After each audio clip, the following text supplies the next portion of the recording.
Hello students. आज last में हम लोग बात कर रहे थे सॉफ्टवेयर की। आज हम लोग थोड़ा बात कर लेते हैं कि जो हमारी प्रोग्रामिंग मेथड्स हैं। अब वो कुछ बहुत सारे हैं, बट जो मोस्ट कॉमन मेथड्स हैं वो मैं आप लोगों को बताना चाहती हूँ कि लैडर लॉजिक है, फंक्शनल ब्लॉक डायग्राम है, सीक्वेंशियल फंक्शनल चार्ट है और बुलियन नमोमिक्स है। सो इसमें जो सबसे इम्पोर्टेंट और सबसे ज़्यादा आपके कोर्स में जो हाईलाइटेड है that is the ladder logic. वो हम लोग डिटेल में अभी आगे पढ़ेंगे। उससे पहले जितनी भी चीज़ें हैं जो आपको पीएलसी पढ़ने के लिए ज़रूरी हैं सॉफ्टवेयर को, उससे पहले वो सब चीज़ें आप जान लीजिए। तो नेक्स्ट हमारा है कि डिस्क्रीट इनपुट्स। तो लैडर लॉजिक को जानने से पहले मैंने आपको पहले भी एक एग्जांपल भी दिया था लैडर लॉजिक का। सो वो ये था कि जैसा इनपुट दोगे वैसा आपको आउटपुट मिलेगा। अब पहले इनपुट जान लेते हैं कि एक्चुअली इनपुट किस तरीके के हो सकता है, उन्हें देखना समझना आना चाहिए।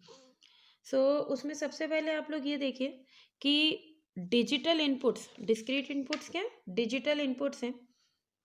तो इनमें क्या होता है, या तो ये ऑन होंगे या ऑफ होंगे। अब नॉर्मल मेरी लैंग्वेज और आप लोगों की लैंग्वेज तो ये नहीं समझेगा।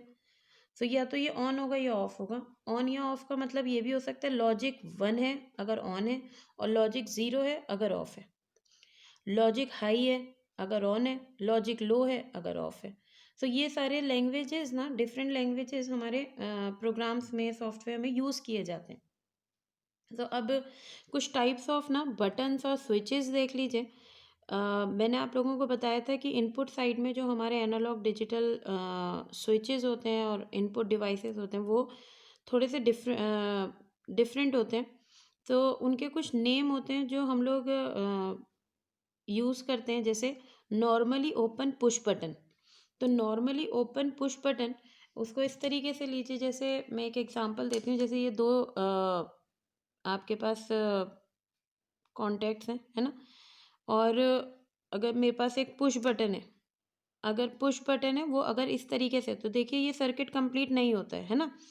ये सर्किट यहाँ से आ रहा है कुछ, और ये सर्किट कंप्लीट नहीं हो रहा है। सो इसे कहेंगे हम नॉर्मली ओपन पुश बटन। अब इसी पुश बटन को अगर मैं पुश कर देती हूँ लाइक दिस, इस तरीके से, तो सी इसे कहेंगे हम नॉर्मली क्लोज्ड पुश बटन। सो यही चीज़ मैंने आपको यहाँ पर शो करी है। देखिए नॉर्मली ओपन पुश बटन है ये, और ये है नॉर्मली क्लोज्ड पुश बटन। इसी तरीके से ये बटन्स की बात हो रही है, यहाँ स्विच की बात हो रही है। Normally open switch, this is normally closed switch. ये है contacts, normally open contacts, normally close contacts. तो NONC के नाम से, NO normally open, NC normally closed. तो ये चीज़ें हो जाती हैं हमारी कुछ इनपुट को देखने का तरीका, कुछ इनपुट को जब हम लोग बनाते हैं, दिखाते हैं अपने डायग्राम में, तो इस तरीके से हम लोग शो करते हैं। सो एक और चीज़ होती है एक चीज़ और आपको बताती चलूँ कि अगर जैसे कभी हमारा पीएलसी हैंग हो जाता है, उस टाइम पर हमें कुछ चीज़ें कॉमन होती हैं जो चीज़ ध्यान में रखनी चाहिए।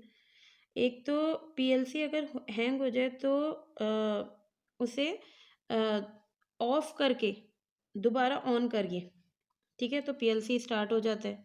या फिर पीएलसी में एक रीसेट प्रोग्राम होता है। इस प्रोग्राम को ऑपरेट करने के लिए हम हार्डवेयर सर्किट में एक रीसेट पुश बटन लगाते हैं, और उसे पुश बटन के ज़रिए रीसेट करा देते हैं, तो दोबारा हमारा पीएलसी चल जाता है। तो अगर कभी हैंग हो जाए आपका पीएलसी, तो उसे कैसे ऑपरेट कराना है वापस, तो ये थोड़े से उसके और फिर आप ये देख लीजिए कि ये कुछ लिस्ट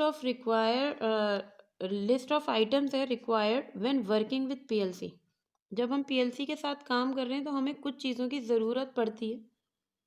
सो वो क्या क्या है, जैसे प्रोग्रामिंग टर्मिनल।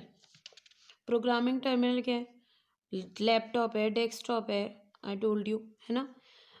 जिसमें आप अपना कोडिंग करेंगे, प्रोग्रामिंग करेंगे, और आपको ये डेस्कटॉप विजुअल आपको वो भी प्रोवाइड करेगा कि आप अपने प्रोग्रामिंग को देख सकें। पीएलसी का सॉफ्टवेयर,